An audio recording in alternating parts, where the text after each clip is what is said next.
When should you hire a professional? Obviously, there's going to be times that you can save money by doing things yourself. And there's going to be times when hiring a professional is going to save you time, money, heartache, and potential problems down the road. So, how do you know which option is going to be best? Repainting your living room is a relatively low risk task. But if you want to attempt to remove an 80-foot tree from your backyard, that can be pretty dangerous if you don't have the right equipment and you don't know what you're doing. So, when trying to decide should you do it yourself or should you hire a professional, I want you to ask yourself these questions. Number one, do I know the pertinent laws or codes?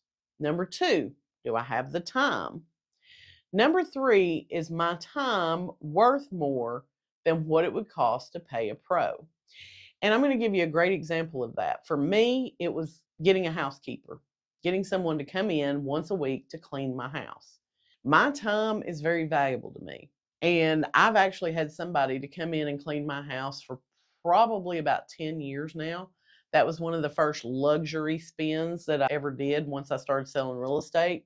But what I knew was that I work really hard when I work.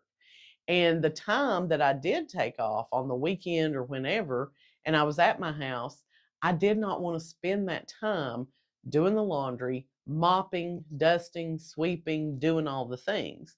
So for me, it was well worth the money I spent to get someone to come in and do those things for me. That way, my time was freed up. The next question you need to ask yourself is, do I have the skills to do this job? Do I have someone that I can consult with if I run into a problem or things don't go as planned? The last question I want you to ask yourself is, will I enjoy it? Because why do something if you're not going to get joy out of it, right? Now, I will say this, for years, probably 15 years, I didn't put up a Christmas tree. I didn't decorate for Christmas. Everybody acted like I was the Grinch, right? But I don't enjoy decorating. I didn't enjoy doing that.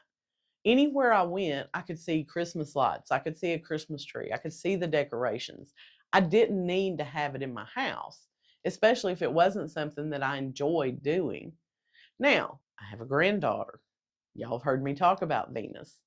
And since she lives with me, guess what? Memo had to go out and buy a Christmas tree. I had to buy ornaments. I had to buy a star to go on the top of the tree. And we do decorate a Christmas tree now. Not because I enjoy it, not because all of a sudden my heart grew 3 sizes that day, but because the light in her eyes makes it worthwhile to me. If you don't enjoy it, but you know somebody else in your family is absolutely going to love it, sometimes we make that extra effort. So I want you to think about these questions the next time you wonder, is it really worth it to hire a realtor to sell my house?